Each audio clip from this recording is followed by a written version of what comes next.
This will be the People News, okay? Not an attorney, not giving legal advice. Alrighty.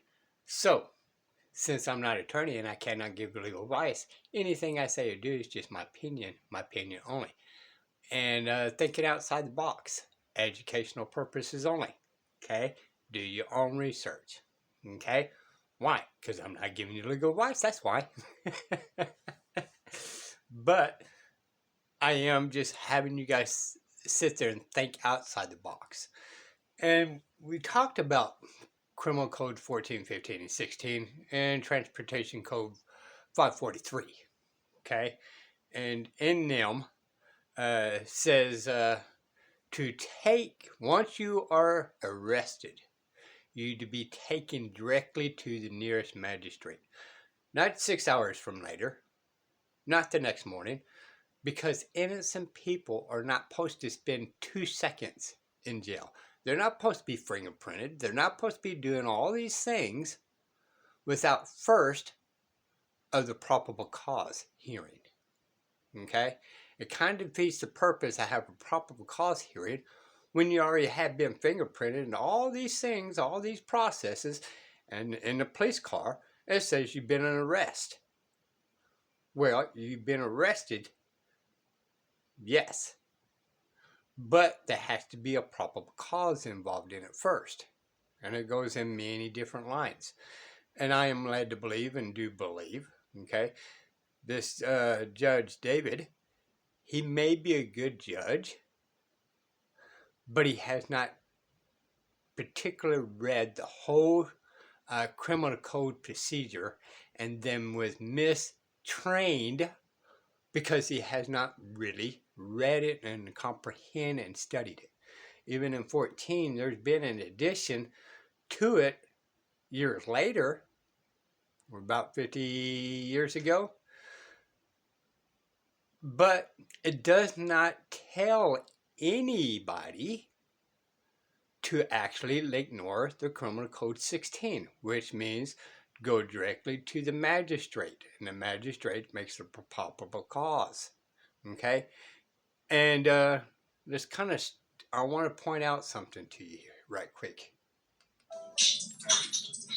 Mr. Adami, you're charged with unlawful restraint. You're facing up to a year in jail and or a $4,000 fine. We're going to do probable cause. You have the right to remain silent. Anything you say can or will be used against you. You have the right to have an attorney present. If you cannot afford one will be appointed to you, sir. Mr. Okay.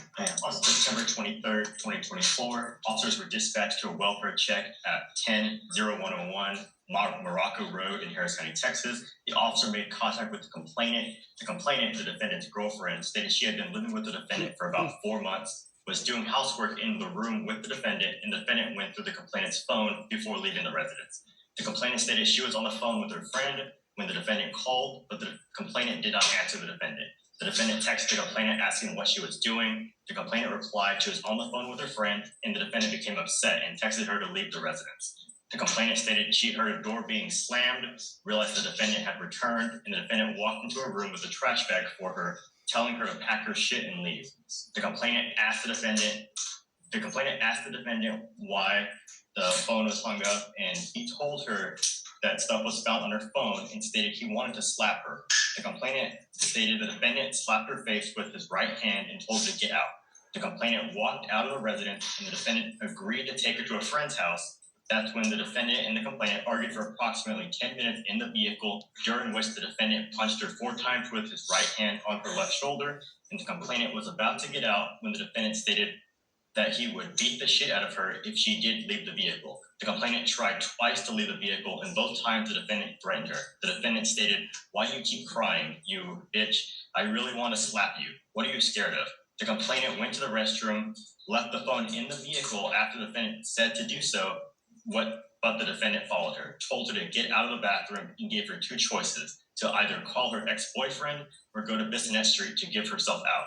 The complainant stated she felt pain both times she was hit, but did not require medical attention. The complainant said she was scared of the defendant. The defendant was ID'd with his Texas identification. All right, so we're going to stop there right quick. So, this all sounds pretty good, okay? And again, I'm not an attorney, not giving legal advice, okay? Anything I say or do, it's just my opinion only, Okay, do your own research. Now, that being said, what do we see wrong in this picture according to the Criminal Code's 16? Can anybody guess? Well, this man right here is not the officer.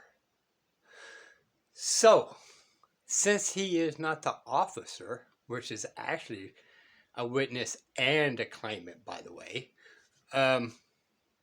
he turned in an affidavit, and this man is speaking on an affidavit. Now, this man right here, if in fact he did these things, there's a real victim. He does need to go to jail. I have zero problems with that. Period. Y'all, so do not misconstrue me standing up for him.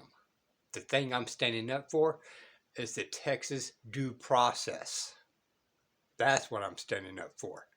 Okay? So, the way this is supposed to work, okay, by the criminal codes, the man is supposed to be here. All right? Let's just say this happened at 2 o'clock in the morning. He's supposed to be standing right there. Okay? At 2 o'clock in the morning, the police officer's right here. Okay? With his affidavit in hand. He's to hand it over to the magistrate, which is him, at 2 o'clock in the morning, before he goes to jail, before he's booked. Because before then, there has never been a legal determination of probable cause. Now let's get this straight. The officer cannot make legal determinations. They can, however, assume that there is probable cause. But the officer cannot make a legal determination, right? Because the officer is an executive branch. He is not judicial of any shape, form, or fashion. So therefore, since he is not in that judicial branch system, then he cannot make a legal determination. Okay? Now he can assume it again, right? But what they did, okay, because I've been to jail once or twice before I started actually researching all these things, because I was a victim of a crooked cop. All right? And I'm trying to figure out, why am I sitting in jail? And even with me not having any knowledge of any law, it did kind of brought up my questioning, right? Why am I an innocent man sitting in a jail before seeing a judge? So that's before I really discussed, even found out about the separation of magistrate and judges, okay? So we go back into this attorney is speaking on now behalf of the complainant. Well, where's the complainant, by the way? Okay, who's the man or woman that is making a claim against him? He's here all by himself. So we got him against him. We got this attorney against him. Where's his attorney? Okay. The judge just plain out said he's got a right to say silence and all that kind of stuff, which is fine and dandy. But this man right here, his due process by criminal codes, Texas, and I'm led to believe and do believe this is most states, right? Innocent people are not supposed to go to jail first. That's the reason why the criminal code is there, is to prevent that. And due to our ignorance and not reading law, this right here is what we have. Injustice that may eventually come out to be justice due to him actually needs to go to jail because there's actually a victim. But we have a lot of missing components here. Number one, the officer's not here, and he's speaking on hearsay, maybe with an affidavit, but it's still hearsay, because he did not get this statement from the complainant. The complainant needs to file out a piece of paper, affidavit under penalty of perjury, that this man has caused him harm, loss, and damages, to order to be true in facts. Okay? So this is the issue we have at hand today. The violating the Criminal Code 16. This judge was supposed to be called out in the jail or court. They got a courtroom sometimes in jail. So the officer could have taken him to the jailhouse before being booked in, and these two would be sitting hashing out the probable cause in front of him at 2 o'clock in the morning. Issue is, they're going to go, oh, well, I'm not going to get up at 2 o'clock in the morning. They better not call me at 2 o'clock in the morning. Well, you better not be a magistrate. You volunteered for it. Especially when criminal code plainly says to do it.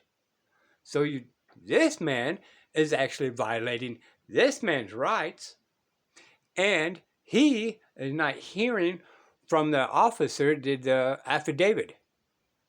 And they cannot argue with the officer about the probable cause. And he can't even argue with this guy because he wasn't even there. See how these things are supposed to work? I gotta breathe. All right. This is what we have an issue of today.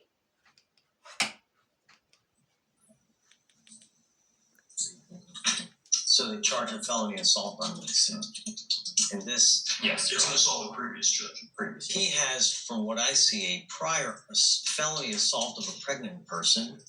Tell me it's the same. And again, there's another one back here backing up this one, which this one is backing up this one, and this one is backing up this one. But no claimant. And the witness is not present, and his attorney's not present. Right? You don't have a right to, you can stay in silence, but, invoke your Fifth Amendment until you have an attorney. But really, if you mathematically figure it out, right, they are in court to make a determination, a legal determination of this man without any representatives. Complaining witness. Mr. Adame, I'm going to find that there's probable cause to go forward with your case. does not appear to be the same complaint, Your Honor. If I drug test you now, what are you going to test positive for? I'm sending you now for drug and alcohol test. I want to know what you're going to test positive for. Why are you so angry?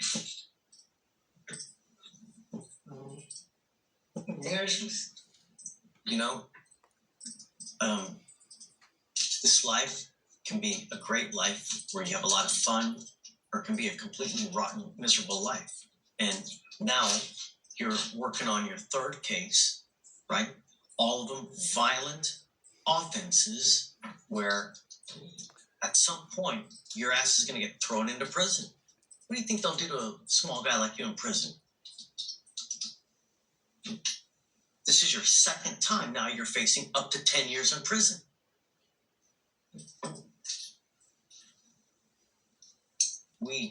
You and I, are now going to work on this anger issue. And if you don't, I'm going to keep you with me. Do you understand? Yes, sir. First thing we're going to do is I'm sending you for a drug test. The next thing I'm going to do is I'm going to have you come back and you and I are going to figure out what to do to work on these anger issues so it stops. How old are you? Well, how old? 22. What do you do for a living, sir? Working at concrete. Did you graduate from high school? Yes, sir. That's the first thing we're also going to work on as well. Yes, sir. Okay, so let's do this. I'm going to send him for right now for a drug test. We'll have him come back and we'll go from there. If you fail to come back, or if you fail to take the drug test, I will double what your felony bond is right now. Do you understand me? Okay, I'll have you sign a reset and then you'll get with Rachel.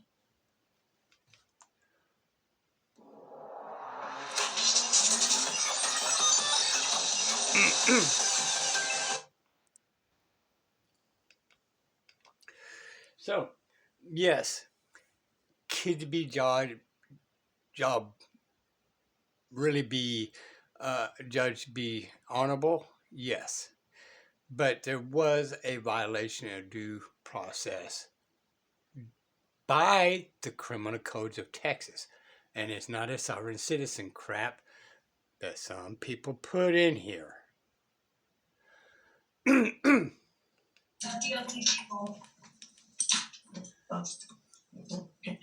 Miss Julia Garza, you're charged with theft. You're facing up to 6 months in jail and a $2,000 fine. We're going to do probable cause. You have the right to remain silent. Anything you say can or will be used against you. You have the right to have an attorney present. If you cannot afford one will be appointed to you. On September 23rd, 2024, officers made contact with the complainant at All right, we're going to end it right there. But what did just happen? It looks like it's the same guy back here doing paperwork. Okay.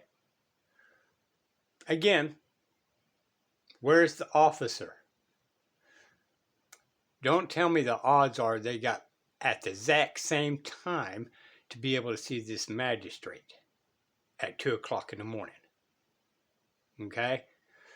You guys just take it with a grain of salt.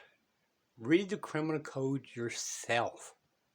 It's not complicated. It takes about 2 hours to read the whole criminal codes. Read it 3 or 4 times because you're not going to understand it. I had to read it more than 3 times. And actually, I had to read it about 10 times. Because I want to be clear and decisive on it. But that being said, on a side note, okay, I'm hearsay. I'm not an attorney, not giving legal advice. Anything I say or do is just my opinion, okay? You got to be responsible for your own selves. You got to arm yourself with knowledge, people. And you got to figure out, am I wrong? Or is all these people here right? And what are we doing? We're starting a process of a conveyor belt. Not an officer in sight, not a complainant in sight. She's all by herself, and everybody around this table, and him, and some lady in the back over there, or whatever.